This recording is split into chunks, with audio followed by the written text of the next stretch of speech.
अस्सलामु अलैकुम मेरे मोहतरम अज़ीज़ दोस्तों, आज हम आपको एक गरीब घर के रमज़ान का वाक़या सुनाने वाले हैं। ये कहानी चचा कमाल नाम के एक शख्स की है। चचा कमाल समीर के ऑफिस में सफाई वगैरह का काम किया करते थे। एक बार वो चाय का कप हाथ में पकड़े हुए समीर के ऑफिस में दाखिल हुए और कहा, साहब जी आपकी चाय। समीर ने चचा कमाल की तरफ देखा और कहा, चचा आप बैठ जाए। चचा कमाल समीर की तरफ देखते हुए कुर्सी पर बैठ गए। समीर ने कहा, चचा जी आप तो जानते हैं अभी मेरा बिजनेस ना होने के बराबर है। मैं भी ज़्यादा लोगों को तनख्वाह नहीं दे सकता हूँ। बस कुछ ज़रूरत के लोगों को काम पर रखूँगा, बाकी सबको निकाल दूँगा। आप भी कल मैनेजर से मिल लेना और अपना हिसाब कर लेना। अब मुझे आपकी ज़रूरत नहीं है। ये सुनकर चचा कमाल हसरत भरी निगाहों से समीर की तरफ देखने लगे। चचा परेशान हो गए और किसी सोच में डूब गए। समीर ने चचा को आवाज़ दी, लेकिन ऐसा लग रहा था जैसे चचा सुन ही नहीं रहे हो। समीर ने ज़ोर से आवाज़ दी तो चचा किसी दर्द भरे खौफ से बाहर आए। पता नहीं वो क्या सोच रहे थे। चचा कमाल की सफ़ेद दाढ़ी थी, वो बूढ़े हो चुके थे। उन्होंने कपकपाते हुए कमज़ोर हाथ से चाय का कप उठाया और कपकपाती हुई आवाज़ में बोले, अच्छा अल्लाह आपकी मुश्किलों को आसान फरमाए, हमारा मालिक अल्लाह है। समीर खुद भी परेशान था क्योंकि उसका कारोबार तकरीबन ख़त्म हो चुका था। समीर घर आया, बहुत परेशान था। बीवी को आवाज़ दी कि मेरे लिए एक कप चाय बना दो। बीवी पास आई और कहा, आप बहुत परेशान लग रहे हैं। समीर ने लंबी सांस ली और कहा, क्या बताओ, बैंक से लोन लेकर कुछ कॉन्ट्रैक्टरों के साथ साइन किया था। कल बैंक वाले भी पैसा लेने के लिए आ जाएंगे। कोई भी कॉन्ट्रैक्टर पैसे नहीं दे रहा है। बीवी ने कंधे पर हाथ रखा और कहा, आप परेशान ना हो, सब कुछ ठीक हो जाएगा। मैं आपके लिए चाय बना कर लाती हूँ। उधर चचा कमाल घर आए तो वहाँ किराए वाला खड़ा था। वो कहने लगा, पिछले 4 महीने का किराया बाकी है, वो देना है या घर से बाहर निकालूं। चचा कमाल थोड़ा मुस्कुराए और कहा, हाँ हाँ बशीर साहब, पहले चाय पी लो, आओ घर के अंदर आ जाओ। बशीर सख्त लहजे में बोला, आप चाय रहने दे, मुझे मेरा किराया दे दे, बस यही काफ़ी है। चचा कमाल धीरे से बोले, कल दे दूंगा, कल शाम को आ जाना। उसके बाद चचा घर के अंदर चले गए। उनके 3 बच्चे थे। बड़ी बेटी 20 साल की थी, छोटा बेटा 17 साल का और सबसे छोटी बेटी 12 साल की थी। उन्होंने बेटी को आवाज़ दी और कहा, बिटिया पानी का एक गिलास तो ला दो। बेटी पानी लेकर आई और चचा किसी सोच में गुम हो गए। बेटा पास आया और कहने लगा, अब्बा परसों पहला रोज़ा है, रमज़ान का सामान लेने कब जाना है? और हाँ, आपने कहा था कि इस रमज़ान फ्रिज ले लेंगे, वो कब लाना है? अब्बा मुस्कुराया और कहा, ले आएंगे बेटा, ले आएंगे, अल्लाह देगा। मगरिब की अजान होने लगी। सब वज़ू करने लगे और नमाज अदा की। दूसरे दिन बीवी बोली, अजी सुनते हैं कि आज काम पर नहीं जाना है, टाइम देखें 9 बज चुके हैं। चचा कमाल बीवी की बूढ़ी आंखों में देखते हुए बोले, अभी हमारा इम्तिहान बाकी है, अभी शायद हमारा सफ़र आजमाइश बाकी है। साहब ने मुझे नौकरी से निकाल दिया है। वो कहते हैं कि अब तुम्हारी ज़रूरत नहीं है। इतना सुनते ही बूढ़ी बीवी का सर चकरा गया। रमज़ान शुरू हो रहा है, कल पहला रोज़ा है। बच्चे रमज़ान का सामान लेने की बात कर रहे हैं और अब हमारे लिए एक और इम्तिहान। कब हमारे खुशहाली के दिन आएंगे? चचा कमाल बोले, अल्लाह वारिस है, परेशान ना हो। दूसरी तरफ बाज़ारों में भीड़ थी। लोग रमज़ान का सामान खरीद रहे थे। सेब, केला, तरबूज, रूह अफ़ज़ा वगैरह लिए जा रहे थे। चचा कमाल का बेटा अपने दोस्त के साथ बाजार गया। उसके दोस्त को भी सामान खरीदना था। चचा कमाल का बेटा हसरत भरी निगाहों से देख रहा था कि लोग कितना कितना सामान लेकर जा रहे हैं। मैं भी अब्बा से जाकर कहता हूँ कि हम भी रमज़ान का सामान लेने जाए। उधर चचा कमाल ऑफिस से जो भी हिसाब मिला, जो भी पैसे मिले, वो सारे पैसे लाकर मकान मालिक को दे दिए और फिर से जेब खाली हो गई। परेशानी का आलम था। जानता था कि बच्चे बाजार जाने की जिद करेंगे। बच्चों का सामना भला कैसे करते? हिम्मत करके अपने घर की तरफ चल पड़े। बेटा देखते ही बोला, अब्बा आपने ये सामान की लिस्ट लिख कर दी थी, चलो आज सामान लेकर आते हैं। चचा ने अपने आंसू पलकों में छुपा लिए और धीरे से बोले, बेटा मुझे कहीं से पैसे मिलने हैं, फिर जाकर ले आएंगे। बेटा बोला, अब्बा वो हमारे हमसाए का बेटा है ना, वो पूरे 5,000 का सामान लेकर आया है। ये सुनकर अब्बा चुप हो गए। आज का पहला रोज़ा था। शहरी में खाने के लिए क्या था, वही रात का बना हुआ खाना। चाय बनाने तक के लिए दूध नहीं था, खाने के लिए दही, रात की बची हुई सब्जी। सब ने गरम करके शहरी कर ली और इबादत में लग गए। दिन गुजरा और इफ्तारी का वक्त होने वाला था। बड़ी बेटी ने दाल चावल बनाए।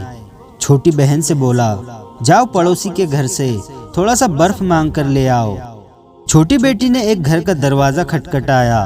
एक औरत ने दरवाज़ा खोला और कहा, हाँ क्या बात है?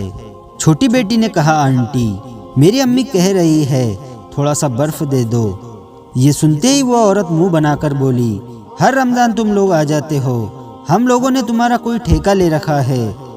वो बच्ची खामोश हो गई और वापस जाने लगी। तो वो औरत बोली, रुक जा, आज ले जा, कल मत आना।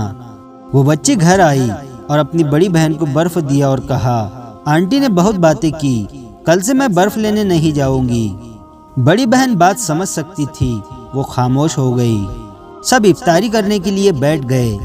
पानी और चंद खजूरें दस्तरखान पर रखी थी। अजान हुई तो सब लोग इफ्तारी करने लगे। छोटी बेटी बोली, अब्बा जिनके घर में बर्फ लेने गई थी ना, वो सेब वाला जूस बना रहे थे। उन्होंने बहुत सारे फ्रूट काटे हुए थे। वो नारियल वाला मीठा पानी होता है ना, वो बना रहे थे, वो हमको भी लाकर दो ना। चचा कमाल ने सर पर हाथ फेरा और कहा, मेरी बच्ची, अल्लाह देगा, हमको ज़रूर देगा। बेटा बोला, अब्बा मैं कल से मस्जिद में इफ्तारी किया करूँगा, वहाँ के लोग बहुत सारा सामान देते हैं। माँ धीरे से बोली, कोई ज़रूरत नहीं है, घर पर ही इफ्तारी करो। देखते देखते 10 रोज़ गुजर गए। बच्चे रोज़ाना पकोड़े, समोसे या फल फ्रूट के लिए कहते, अब्बा हर रोज़ टाल देता। बेटा जिद करने लगा कि अब्बा रोज़ाना गर्म पानी से इफ्तार करते हैं, कुछ भी नहीं है हमारे घर में, हमको आज सेब केले लाकर दे दो। चचा कमाल ये सुनकर मुस्कुराने लगे और कहा, अच्छा मैं बाजार जाता हूँ और लेकर आता हूँ। चचा कमाल बाजार गए। उनके पास सिर्फ 30 रुपए थे।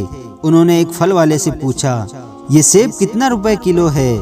उसने कहा, ये वाले 300 के हैं और ये वाले 350 के हैं। हर चीज़ का रेट बहुत ज़्यादा था। चचा कमाल ये सुनकर खामोश हो गए और फिर कहा, ये 30 रुपए ले लो और इसके जितने सेब आते हैं मुझे दे दो। दुकानदार हंसने लगा और कहने लगा, चचा 30 का बस एक ही सेब आएगा। इत्तेफाक से समीर, जिसके ऑफिस में चचा कमाल काम किया करते थे, वो भी फल खरीदने के लिए आया हुआ था। वो अपनी गाड़ी में बैठा हुआ था कि इतने में उसकी नज़र चचा कमाल पर पड़ी। चचा कमाल दुकान वाले से बोले, वो जो नीचे वाली टोकरी में जो सेब और केला पड़ा हुआ है ना, वो मुझे दे दो। दुकानदार बोला, चचा वो मैं अपनी बकरियों को देता हूँ, वो खराब फल है। चचा कमाल बोले, ये 30 रुपए रख लो, मेरे बच्चों ने आज 10 रोज गुजर गए हैं, एक दिन भी फ्रूट नहीं खाया है, एक खजूर से रोजा इफ्तार करते हैं, अल्लाह तुम्हारा भला करेगा। दुकान वाले को उनकी बात पर तरस आ गया। उसने 30 रुपए वापस किए और कहा, चचा टोकरी उठाकर ले जाओ। समीर ये सब कुछ अपनी आंखों से देख रहा था। चचा कमाल उसको दुआएं देने लगे।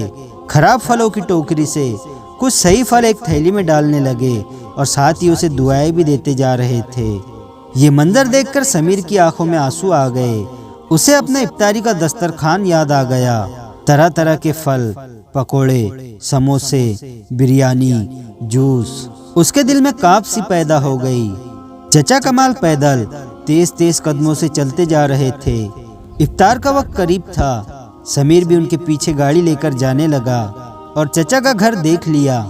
फिर जल्दी से बाजार आया और ज़रूरत का सामान खरीदा। कार चचा कमाल के घर के सामने लगा दी और दरवाजे पर दस्तक दी। चचा के बेटे ने दरवाज़ा खोला। समीर ने कहा, चचा कमाल का घर यही है। बेटे ने अपना सर हाँ में हिलाया और कहा, मैं उनका बेटा हूँ, अंदर आ जाइए। इतने में अजान होने लगी। समीर अंदर दाखिल हुआ तो देखा जमीन पर दस्तरखान बिछाया हुआ है। एक प्लेट में चंद खजूरें रखी हुई थी और सड़ा गला फल फ्रूट प्लेट में काट कर रखा हुआ था। समीर ने अपनी कार में से फल फ्रूट निकाले और उनको दिए। चचा कमाल की आंखों में आंसू आ गए और पकोड़े समोसे भी दिए। सबके चेहरे पर एक मुस्कुराहट सी छा गई। समीर ने उनके साथ बैठकर रोजा इफ्तार किया और चचा की तरफ देखकर कहा, चचा कल से आप ऑफिस आ जाना और हाँ, हर रोज आपके घर इफ्तार का सामान पहुंच जाया करेगा। चचा कमाल उसे हजारों दुआएं देने लगे। समीर अपने घर जा रहा था। आज दिल को अजीब सा सुकून महसूस हो रहा था। घर गया और बीवी से कहने लगा, कल से इफ्तारी का सामान सिर्फ जरूरत का काटना। इफ्तारी एक खजूर से भी की जा सकती है, लेकिन बहुत से लोग ऐसे भी हैं जिन्हें खजूर भी मुयस्सर नहीं है। कल से कुछ फ्रूट चचा कमाल के घर भेज देना। इतने में समीर के फोन की घंटी बजी। दूसरी तरफ से दूसरी कंपनी का मैनेजर बात कर रहा था। उसने कहा, सर आपके अकाउंट में 20 लाख रुपए ट्रांसफर कर दिए गए हैं। बाकी के पैसे आपको ईद के बाद मिल जाएंगे। समीर आसमान की तरफ देखने लगा। एक सुकून उसके चेहरे पर छलक रहा था। आज वह बहुत खुश था। छोटी सी नेकी ने कितना कुछ बदल दिया था। चचा कमाल के घर मुस्कुराहटें खुशबू बनकर महकने लगी और समीर की कंपनी को पैसे भी मिल गए। तो दोस्तों, आपसे दरख्वास्त है कि माह रमजान में अपने आसपास रहने वाले गरीबों और जरूरतमंदों का ख्याल रखा करें। हमारे आसपास बहुत से ऐसे लोग रहते हैं जो अगरचे गरीब होते हैं, जरूरतमंद होते हैं, लेकिन वो किसी के सामने अपना हाथ फैलाना पसंद नहीं करते। अपने मुआशरे में ऐसे जरूरतमंदों को आप खुद तलाश करें और उनकी मदद करने की कोशिश करें। यकीनन असल माह रमजान यही है कि आप अपने रोजा, अपनी सहरी और इफ्तार के साथ अपने गरीब और जरूरतमंद भाइयों और बहनों का भी ख्याल रखा करें। तो दोस्तों, आज की वीडियो आपको कैसी लगी हमें कमेंट करके ज़रूर बताएं और वीडियो को लाइक और अपने दोस्तों के साथ शेयर ज़रूर करें।